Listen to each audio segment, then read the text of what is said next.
Hi everyone, it's me, and today let's find out about Disney's mysterious food together. Let's go!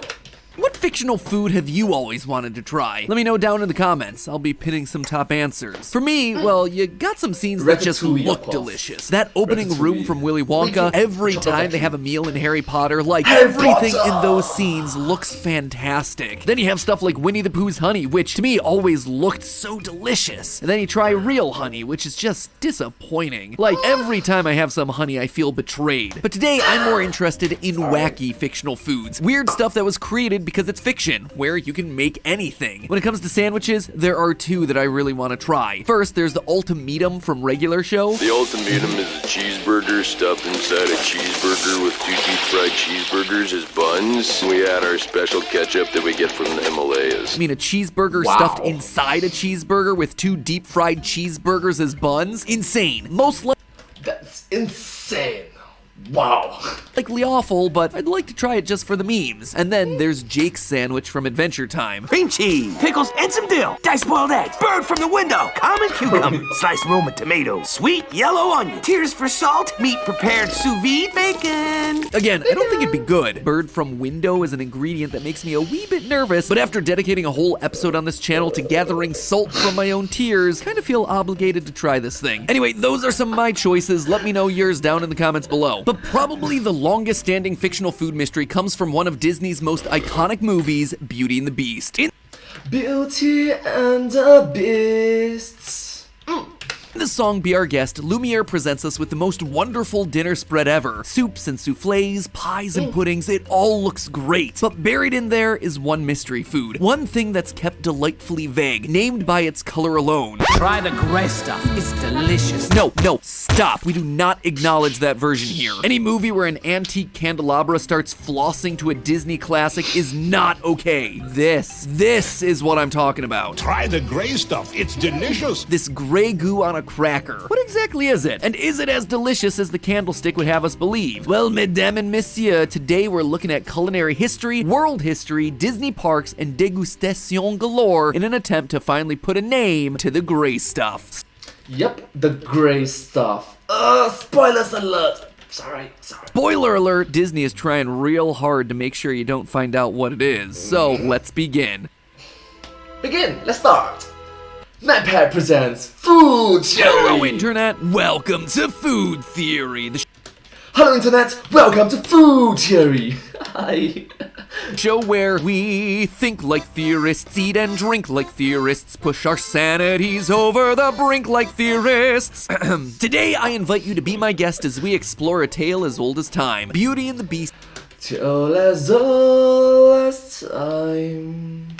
Gray stuff. Now, this mystery food first appeared in a random line in the middle of the song Be Our Guest. My guess is that they needed a phrase that roughly rhymed with the next line, Ask the Dishes, and just wound up with that because it fit the cadence of the song. And yet, here we are. It's a fictional food that made huge headlines when Disney made it available in the parks back in 2013. That movie, as a reminder, came out in 1991, so it took over 2 decades before the eager public was finally able to sample the proverbial gray stuff. But yep, and right now it's in the year 2022, which is more than 3 decades. Wow, I feel old.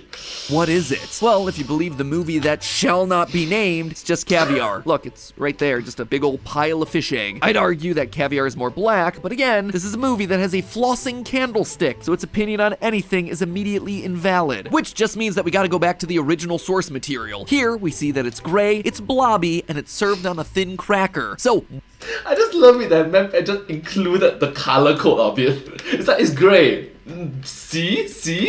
what could it be? Well, fair warning, you might not think this stuff is so finger-licking good by the end of today's episode. Now, like I mentioned, starting back in 2013, Disney started to offer what it purports to be the gray stuff, not caviar at some of its parks. At the Be Our Guest restaurant in the Magic Kingdom, you can order yourself a chocolate tart featuring the gray stuff. At other times, they serve it solo in a chipped cup made from white chocolate. And at the Disneyland Resort in California, you can try the grave stuff during the holidays, a spoopy reimagining that's served at the Red Rose Tavern in Fantasyland. When I first heard about them serving it, I ran to Disney World to try it. Let's just say that I was excited about the content implications. We need this footage so we can write it off as a business expense, which required us to come to Disney World for several days. So I tried it.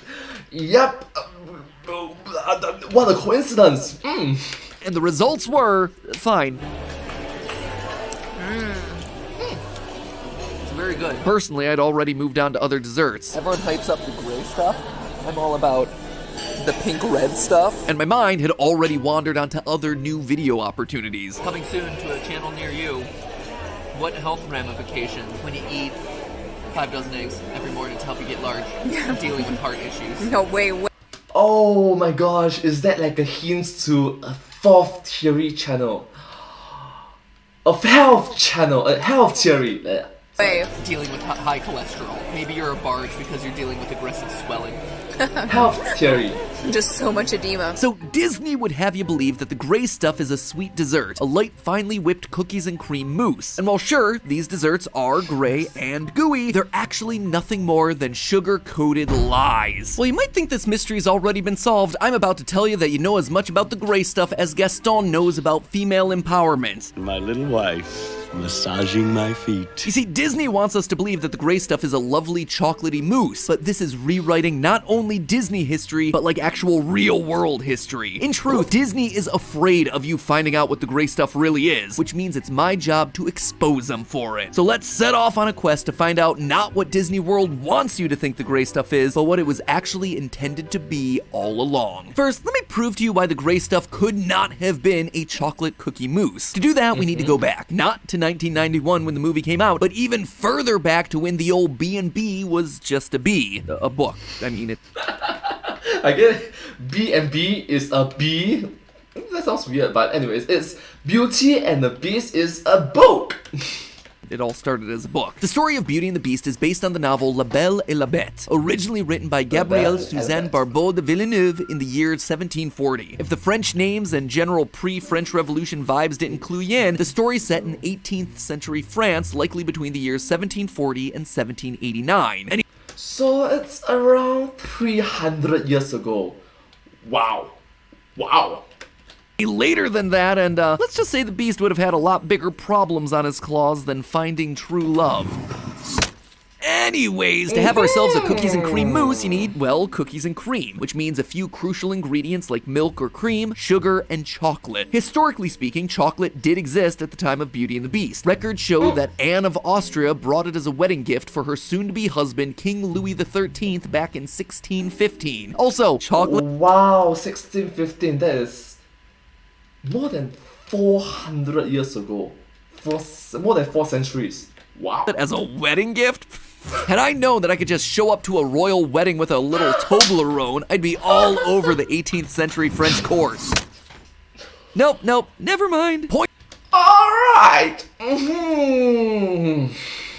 Point is, the French upper class loved chocolate as much as they loved cake. Let them eat cake. So much so that nobles and royals across the country were appointing their very own confectioners to prepare it for them. Now, if you enjoy your chocolate in the bar or chip variety, it may be a little hard to imagine that in the early days, chocolate was only consumed as a liquid. It'll be even harder to imagine that back then the French also considered chocolate a drug. Kinda gives the word chocoholic a whole new meaning. In fact, the first time chocolate ever took a form even remotely comparable to a cookie was when a chocolatier named Simplice de Beauve blended headache medicine with cocoa butter to create what he called chocolate pistole for Marie Antoinette. These pistoles took on a spoonful of sugar roll by allowing her to take her medicine without the bitter aftertaste. If you want, you can actually still buy them today, and then pretend to be an out-of-touch aristocrat just like her. But what we're interested in are chocolate cookies. And the first mention of a chocolate-flavored cookie, like those used in the Disney Parks dessert, didn't come out until 1891, when chocolate Literally hundreds of years ago. Manufacturer Cadbury actually filed a patent for the first ever chocolate-covered cocoa-flavored biscuits. These biscuits are actually a lot like the chocolate wafers that you'd find in an Oreo cookie, and that Disney grinds up in order to make their gray stuff. Unfortunately, these sorts of cookies weren't invented until over a century after the events of the movie take place. So there you have it. The gray stuff could in no way be a chocolate cookie mousse because chocolate cookies were still 100 years away from actually being invented. Yeah, when we're talking about centuries upon centuries, things get murky. Thank you so much, MatPat and the team behind this video for teaching us. Thank you so much. Thank you. Following this logical path, that the residents of the Beast's castle can't get cookies to make the gray stuff, it begs the unfortunate question of, well, what are they getting? Presumably no one here has been able to go to the market for the last decade. 10 years we've been rusting. And let's get real about this, we're talking about a clock, a teapot, and a candlestick during the French Revolution. It's not like these guys are gonna be Instacarting their weekly groceries to the castle gates. That then begs the question, what would these characters be eating for the past decade? Well, the answer is actually a lot simpler than you'd think. Back in the 18th century, castles weren't reliant on what they could buy at stores, but instead on what they could hunt, gather, or grow. Thanks to the notes of, prepare for impact on this one, François de Pavé de Villevielle, patriarch of the Château de Villevielle, nailed it. Anyway, thanks to that guy with the most French-sounding name in France, we actually get a pretty good idea of what the castle would have been eating at the time. Meat from cattle and pigs were probably big on the menu, along with poultry like chickens, ducks, and geese. They would have also grown grains like wheat and rye, vegetables such as onions and garlic, as well as popular fruits including olives, peaches, and figs. We actually see a lot of these exact things in the Be Our Guest scene, so we're generally on the right track here, even down to the frothy beer, which was commonly made even by peasants in their own homes as far back as the 1620s. There are a few glaring exceptions here though, including ironically enough the champagne at the end of the scene. Champagne was only just becoming available in the 1700s and couldn't be made in-house, though I suppose there's some world where they're dipping into some sort of a champagne reserve as a way to pull out all the stops for Belle as their last chance of breaking the spell. Oh, and also let's not forget those strike-on-box matches at the top of the song. Those weren't available until 1827. Outside of those two though, the majority of the items here are period consistent, so we're still safe to analyze this whole thing based on the products available in 1700s France. Beyond availability, we actually get our next clue on what the gray stuff is by considering what it's being served with. When Blue Clues! I just love that they take the Blue Clues reference. Lumiere opens the cloche, we can clearly see that the gray stuff is surrounded by savory options, including a sausage roll and this orange stuff on a cracker that's likely to be caviar, which had just become a hit around this time period after migrating over from Russia. There's also a sandwich with a green olive on top. That's more of a 1960s Italian deli sort of thing, but we'll just go with it. There's also this wrapped poop looking thing as well, which could be a blood pudding pastry, also common at the time. My point being, these are all savory, and considering that there's caviar here, expensive. So you'd expect the gray stuff to follow suit. This was a time period in France known for a lot of excess. Historically, Marie Antoinette would have been living down the road in Paris. It was not known for being austere or particularly thoughtful about its food sources. It happens that exactly around the time that Beauty and the Beast takes place, 1750s to 1770s, a new food craze happened to be sweeping the French nation, and that dish was foie gras. Okay, now we are entering awkward territories. Sorry. If you've watched a lot of Food Network or have yourself a celebrity chef stan, you've probably heard of this dish before, even if you've never tried it. Yeah, it's kind of unique. If I'm not wrong, I've tasted it before. It's quite unique.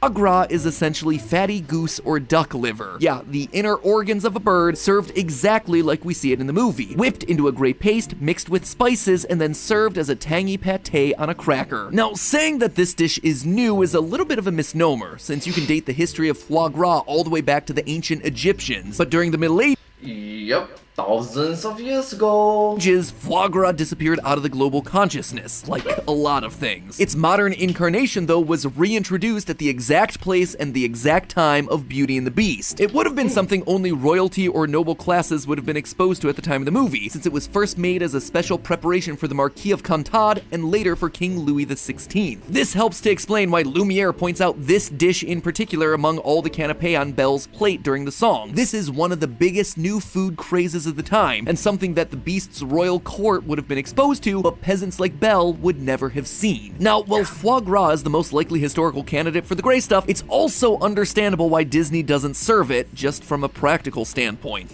Alright, spoilers, bad PR. PR meaning people's relation, right? People relationships? Yeah, you get the point. Foie gras, as the movie shows, is a delicacy that's typically very expensive, served in small amounts, and requires a delicate preparation. This is not gonna stand up to the hordes that have just stumbled off Space Mountain looking for a filling lunch. Disney is trying to appeal to the lowest common denominator as millions of park-goers come through the gates every year. A rebrand from hoity-toity French goose liver to child-friendly cookies and cream dessert makes total sense. But there's another reason that Disney's leaned hard away from historical accuracy when marketing the gray stuff. In 1991, when this movie released, foie gras was widely considered a global delicacy available at high-end restaurants all over the world. Since the movie's come out, though, the public image of foie gras has taken quite the tumble. The issue is that in order to make high-quality foie gras, you need extremely large, fatty goose liver. As many of us know from seeing late-night infomercials about the dangers of belly fat, you may be able to guess that to get a liver with a ton of fat in it, you need to treat your body pretty badly. And in the case of the geese used to make foie gras, they need an incredibly unhealthy lifestyle to achieve the size and fat level of liver used in this dish. You must recognize that we have been doing this for thousands of years, hundreds of years, and it's just bad PR. Regardless if you think it's good, it's bad, you're neutral. For a company that have multi-billions dollars in stake, bad PR is bad PR. In order to qualify as foie gras, a duck's liver would have to weigh between 450 and 600 grams. A goose liver would have to weigh in between 650 and 800 grams. For reference, a normal duck liver weighs 50 grams. A normal goose liver weighs 60 to 70. They are expected to swell to almost 10 times their normal size. To do that, the birds undergo gavage, which is a force-feeding method made to enlarge their livers. Now, ducks and geese are known to overeat seasonally in order to store fat for winter, which is originally how ancient cultures discovered these fatty livers in the first place. But Yep, thousands of years ago, we have been doing that for thousands of years ago. Humans have been doing that. extent to which these birds are That means your ancestors, my ancestors have been doing this for thousands of years ago. made unhealthy year-round is extreme. In this day and age, the practice of gavage is considered so barbaric that foie gras is actually banned in many countries. Like, more countries than Mrs. Potts has children in that cupboard. So, with the global view of foie gras having shifted so drastically in the last few decades, Disney suddenly has a much more political reason to try and give that gray stuff a sweet makeover. The one food that the movie actively pushes on the main character, and that the main character has a positive reaction to, is now widely associated with global violations on animal rights. In fact, Yep, bad PR. the historical and political context of foie gras may also help explain why Disney chose to release the gray stuff in Disney parks in 2013, even though the movie had been out since 1991. I mean, Yeah, more than 2 decades apart. 2 decades. they had all that time in between, why were they waiting? Well, in the intervening time between the release of the movie, more and more countries kept coming out with rulings against the production of foie gras and the force feeding of animals. California, home of Disneyland, passed a ban on foie gras in 2004 as one of the earliest regions to do so. That ruling, however, was contested for several years until a final ruling upheld the ban in 2012, putting it into full effect. And wouldn't you know it, the foie gras ban happened less than 1 year before the premiere of the new gray stuff in Disney parks and its wide availability in 2013. 2012 was also a landmark year for foie gras in Europe, where the leaders of 12 nations, including the leader of France's Green Party, demanded legislation to end the production of the dish. And would you look at that, all these foie gras bans happened less than 1 year before the premiere of Disney's new gray stuff in the parks. And it's Yep, what a coincidence. It's a very first world problem issue lah, first world problem. wide availability, which happened in 2013. Again, this could be a coincidence, but if I'm Disney and I have some of my most beloved characters actively endorsing a product that's synonymous with animal abuse, I'm gonna try and head that one off at the pass. And what better way to avoid facing up to animal rights allegations than to create a distracting and highly marketable dessert for nostalgic 90s Disney fans? Just cookies and cream here, guys. No force-fed geese in this direction. And that, my friends, is why Disney doesn't want you to know the truth about its most famous food. It's because people wouldn't like it. And I'm not just talking about the flavor. But hey, that's just a theory. A food theory. Bon appetit. Well, anyways, I hope you find this video kind of unique to watch. Regardless if you are supportive or not supportive, you like, dislike, either ways, it is just a dessert. Is it a dessert? It's food, the cuisine, a savory, a meal, a dish. So some countries support it, some countries don't support it. Anyways, yeah, like, share, subscribe. Thank you so much for watching this video. If you do like this video, please remember to like, share, and subscribe to my channel, and comment down below if you have any questions of us. Down below. Don't forget to follow my channel. I hope you'll see my next video. But hey, that's just a theory, a food theory. Bon appetit. Thank you. Subscribe.